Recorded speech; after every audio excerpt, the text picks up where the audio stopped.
Courtney Keil lives on the central coast of New South Wales, where she makes memorable country pop songs, releasing her debut album in 2023. She has been releasing a few singles since then, and the brand new one is called Friends for Life. So I'm going to ask her about it. Hi, Courtney. Hello, so good to catch up. It's great to see you again. And I'm going to get this out of the way. On the 9th of November, you posted a photo showing that your Christmas tree is already up. So, It certainly are is. you It's very up. keen this year, or do you do this every year? We're definitely a keen family for Christmas. We always go early, but if anything, some years we'll go the first weekend of November. So some would say we're late this year. Okay. But as a family, like everyone, life just gets so busy. So I love to just get it up, then it's there. You can celebrate, spread a bit of Christmas cheer. I know it's very controversial putting it up in November. No, I have seen decorations up on businesses near where I live, so you are definitely not the first. Fantastic. But no, I'm all about Christmas cheer. I'm pretty sure my local IGA put the Christmas lollies in as soon as Halloween was over. Yeah, seems about right. Yeah. So what's Santa going to bring you this year, Courtney? What's on your wish list? Oh, that's a great question. I'm eyeing off a wireless microphone at the moment, but I don't know if that's in Santa's budget or my own. All right. Probably yes, a tax deduction for you, but not for Yes, but if Santa. yeah, well, we'll see if he delivers or not. Okay. And are you a Christmas carols fan, or do you lean more to the Mariah, Michael Bublé end of Christmas music? I think there's a room for both. I love traditional carols. Just as a singer, I feel like they're so nice to sing, like a traditional one, like the Oh Holy Nights. The Yeah. I love Mary Did You Know, Oh Come All You Faithful, just because they're so fun to sing. But then the classics like the Michael Bublé's and Mariah Carey's, they're just so feel good that you can't not love them too. Yeah. So do you, I should say, ask as a singer, do you actually get to do many carols or Christmas songs? I suppose it'd be tricky because they're songs you'd have to work up for not much of the year, so it's not like they can be in your permanent set. It's so true because the funny thing is when you do Christmas Carol events, you start listening to them again, and because you've heard them your whole life, they're in your brain. But until you Mm. actually have to place the verses, where and like which part of the song they are, you're like, oh no, I don't actually know the words. Like I know the chorus and I can sing along. And then as soon as you actually have to sing them on your own, you're like, oh, I don't know all the words to that. So it takes a little bit of learning sometimes, but this year I try to do a carols event at least one a year. And this year I'm performing up at the entrance carols on Christmas Eve, which will be really fun. So Oh. I'm looking forward to that. We have a full big band. It's going to be beautiful. I think, yeah, it's going to be lovely. Is that going to be sort of pretty much on the waterfront there? Yeah, yeah, up at I think is it Memorial Park, I believe it's Right. called, and it's right on the waterfront, and it's just such a beautiful spot to be singing Christmas carols, setting the scene, and Christmas Eve. I haven't done a Christmas Eve carols before, so I think it's going to be really sweet. Oh, yeah, that'll be lovely. Well, anyone who's in the area, Christmas Eve, the entrance, I'm sure the locals will know where to go. Let's put it that way. Absolutely. Now, to your new single, when did you write Friends for Life? I read this earlier this year. It was probably around April, May, and was starting to think about the second album that we're working on at the moment, pulling some pieces together for that, and just kind of doing a bit of a stock take of songs. And I went through some rough stuff earlier this year and sat down with Rod McCormack, my producer, and Sally Barris, who's been a co-writer on a few of my other songs. And we were just talking about life and everything that's been going on, and we really wanted to write a song that was feel good, happy, Mhm. and just to lighten the mood a little bit. And we got talking about friends because I think sometimes with songwriting, it's easy to write the love songs or this heartbreak songs, but we don't always write the friend songs. And, our friends maybe get overlooked in the songwriting process at times. So we thought, look, let's write a song to honor those people that have been, supporting me through this year, supporting, anyone through their life, the ups and downs, and just have a bit of fun with it. So it was a really great one to write. We just leaned into the summer feel good vibes of, being on an adventure somewhere with your besties. And it was just really lovely to work that one up and then get to record it over in Nashville. Yes, well, I will ask you about Nashville. But just on the subject of friends, do you have school friends that you're still in touch with, or have you found that you've actually made your friends through your musical life more because that's your passion, and I think it makes sense to make friends through a passion. Oh, absolutely. I feel like I have a very eclectic mix of friends. I've got friends, from childhood and school, a couple of those there. And then I've got friends from when I studied music in Melbourne growing up. And then, one of my best friends we met being extras on a TV show, just at an absolute whim one day. So I've got a really weird mix of friends. And then up here, since moving to the Central Coast, have connected into a really beautiful community of musicians, but also other people through just different walks of life. So my mixture of friends, normally when you get everyone in the same room, you can like everyone's from different parts of life, which is really special, which I think, is one of the cool things about having great friends is you pick them up along the way and then they stay there for the long haul, which is really cool. Yeah, they stay there for the long haul if you do the work, which you obviously have because you still have the friendships. And I think that's implicit in the song as well, is not taking for granted that it's friends for life. That actually it is about the energy that's put into the friendship. Oh, absolutely. There's times in any friendships, and you have those moments where you're the more needy friend, and then other times where you're there, the listening friend or the supportive friend. So I think that's when, a friendship is that, friends for life is when you have those moments that you can ebb and flow and it's all okay. That's normal. That's part of the friendship. You can go months without catching up, but then when you see each other, it's just like normal, which is awesome. Yeah, and you mentioned the musicians, other artists who are on the Central Coast. I'm curious as to whether there is in fact a WhatsApp group of Central Coast artists. That's a great idea, actually. There is, I will say, an Instagram group that Central Coast Music and Arts set up, which is really, really cool. And it's all different artists and, some artist managers, players. And that's a little chat that goes around. Like if someone's got a gig that they can't do, they'll fill the spot or, just kind of sourcing bandmates. So that is really cool and something that only started probably in the last year. And it's awesome. We've got such a great, body for musicians on the coast here. Central Coast Music and Arts do so much, and it's really incredible to be part of that community. But then in terms of, you have other just little group chats, like I do teaching for Gina Jeffreys, and we have like all our staff group chat, which is all us little artists doing our thing in there too. So it's really nice. And Gina is one of the friends I would say you've made through music. Absolutely. Yeah, yeah, she's incredible. She's just beautiful, kind human being that I really do owe a lot of where I am now to her being just such a beautiful person to me and so supportive and mentoring me.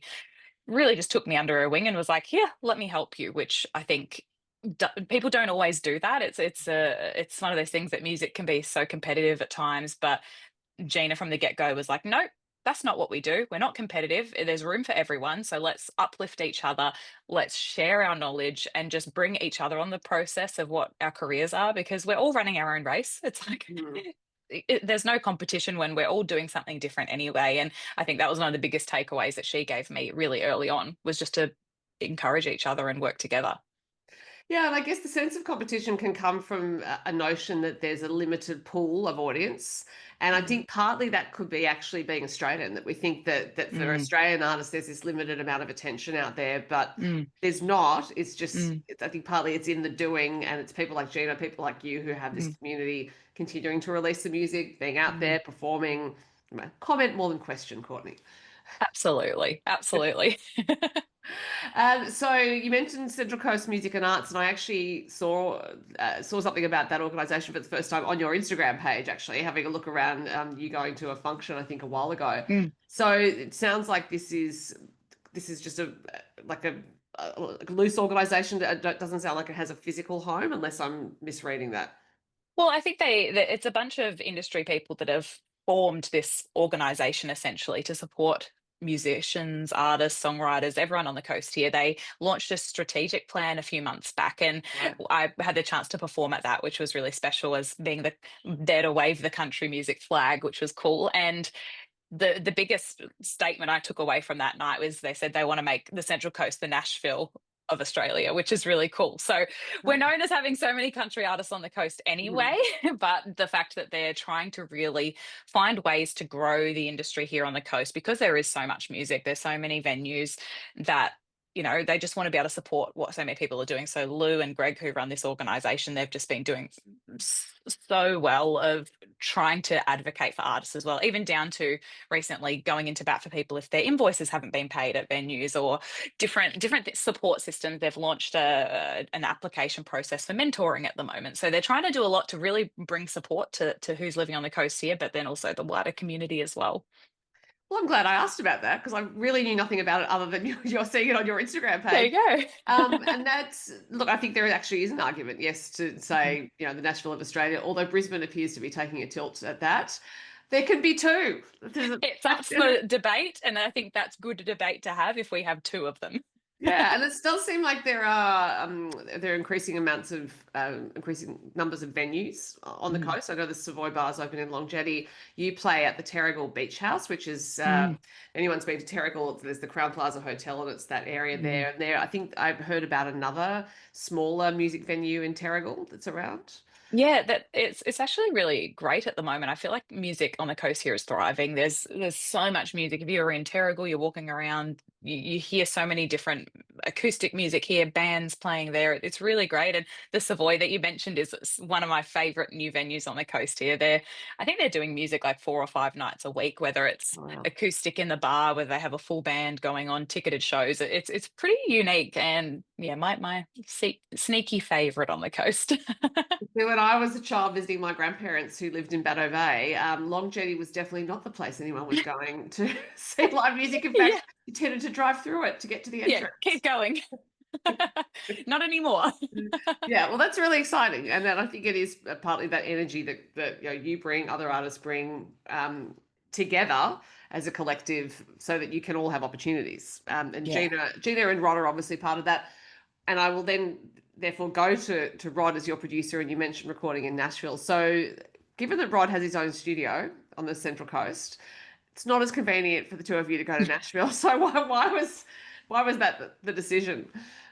Very true. And really, it was to kind of have a full circle moment back in 2020 when we started working on my first album. We had our trip planned for March 2020, Oh, okay. and then everything fell apart, as we all know.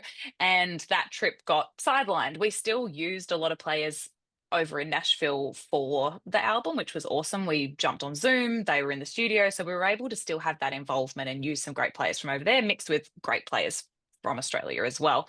But we kind of just got chatting earlier this year, and I was like, I'd really love to go back to Nashville. It's been a few years, haven't been back since 2019. And Rod was like, well, I'm planning to go this year too. And I thought, well, why not have a crack and do some tracks over there? And it all just fell into place so nicely. We were able to use Shannon Forrest again, who drummed on my first album for a good half of the tracks on the album. He's the touring member of Toto, drummer, incredible session player, played for Taylor Swift, everyone. Like, so he has his own studio, which we used his studio. He engineered it, he drummed it, and then we got a bunch of great players in. So Rod was there producing and directing the whole session, and then just had some awesome players that are playing for Luke Combs at the moment and Carly Pierce, and whatever's fresh in Nashville at the moment. Shannon was like, okay, let's use this person, this person, this person, and they just were phenomenal. It was pretty special to be in the room with them while they're playing your songs for the first time. They've never heard them before until Rod puts a chart in front of them and plays the demo to them. And then they go, yep, okay, cool, let's do it.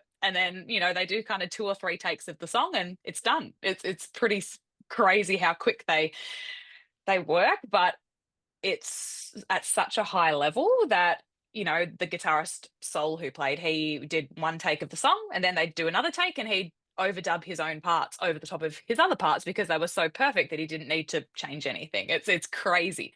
So it was really cool to be in the room, see them do it like that. Obviously we have such incredible musicians because people have said to me, well, what about the Aussies? And I'm like, well, the Aussies are just as good, but this was just a different experience for me as an artist, and not to be chosen over the Aussies necessarily, just as something different and just try something new at this point.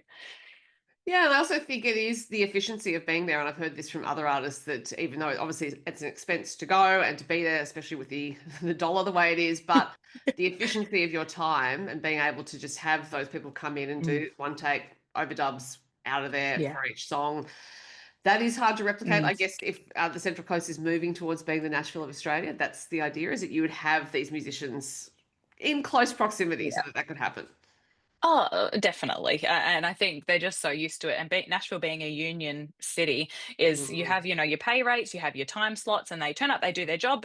It's like doing a 9 to 5 almost for them, which is pretty amazing that there's just such high turnover of artists coming through that they just, yep, there's their 4 hour slot. They do that, they go on to the next one, and then they do the next one. It's pretty efficient. And, they obviously no wonder they're so good because they're just playing so much on so many different stuff. They have to be able to pick up a song so quickly, and be able to obviously read charts so well, and just be able to get the feel of the song straight away. So it's really cool. So the trip to Nashville was just one of those trips that was like a dream trip, really. When you're recording at that pace, though, because I would imagine they're quite long days, and of course for you doing the vocals, it's not like, oh, I'm just going to have this big chunk of time and then I'm out. You would be there, I would imagine, observing everything that's going on. So energy wise, possibly hard to manage. Do you tend to go home at the end of each day and just pass out? Well, we recorded 5 tracks, and believe it or not, we did it in 4 hours, Oh which my, is okay. Don't take it all crazy. back. It's crazy. That's what I mean. How efficient they are Yeah, is right. we blazed through it. We did it in 4.5 hours and got the 5 tracks done. I had a demo vocal already on the tracks there because I thought I'll be the one to slow them down if I'm the one trying to sing with them. Yeah, So we right. put that on first just to give them the guide, and then we've replaced the audio and put backing vocals and done all that stuff after back on the Central Coast here because otherwise, it would just take too long because they're just so Yeah. fast. Yeah, right.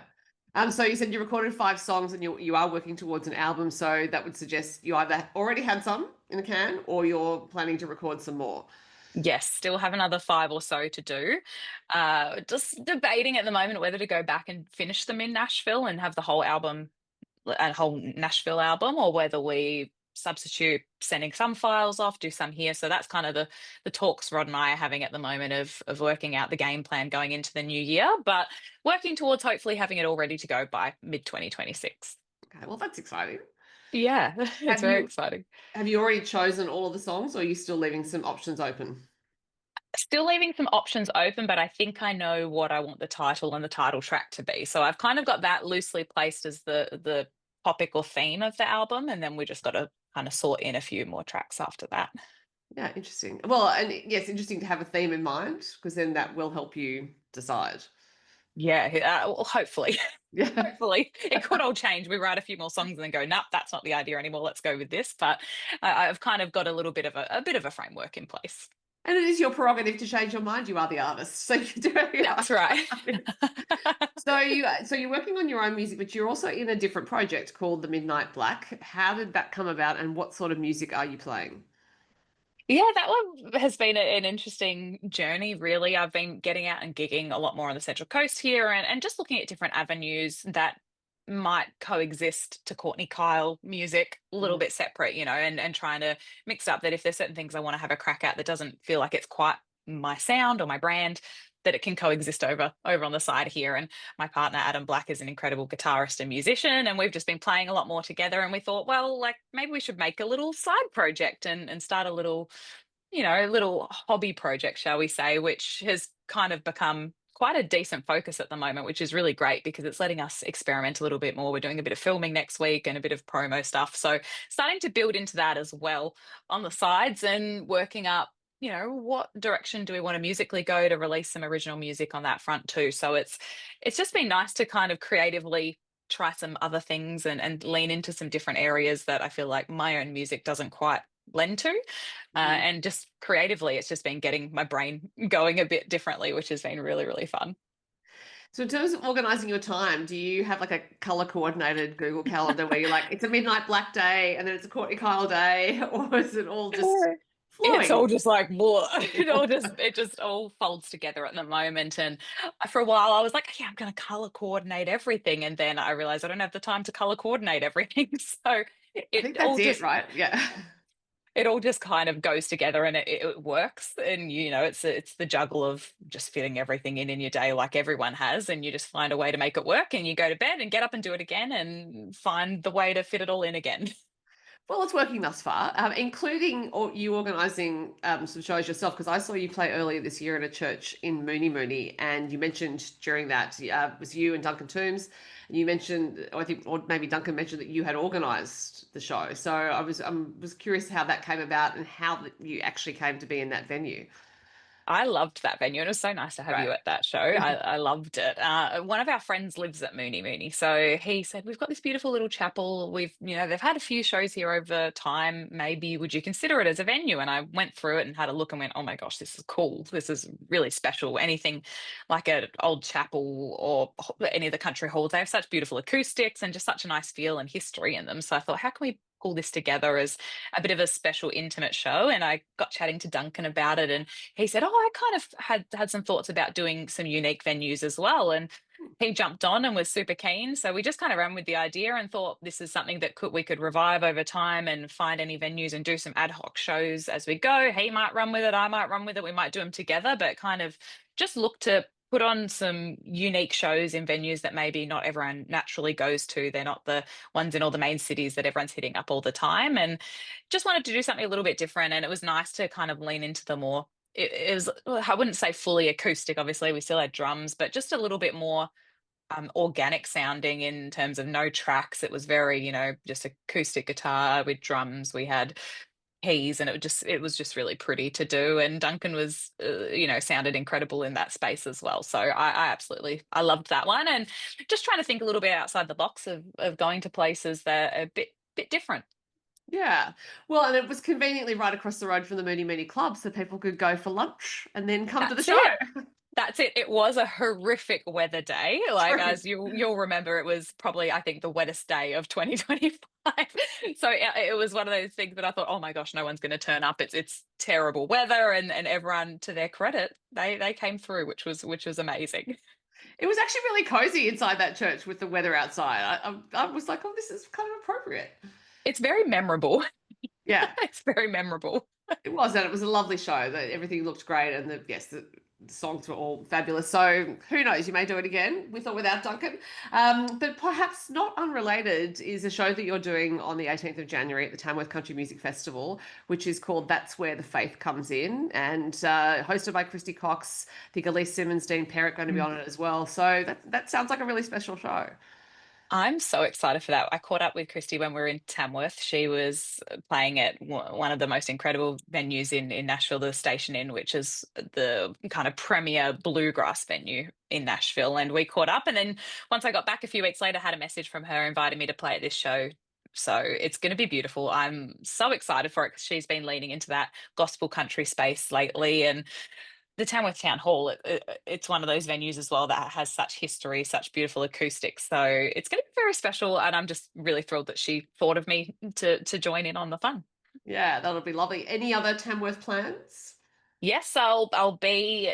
So I'm going to do two trips because Central Coast is not too far to drive. So Well, I'll go up for the well, first weekend.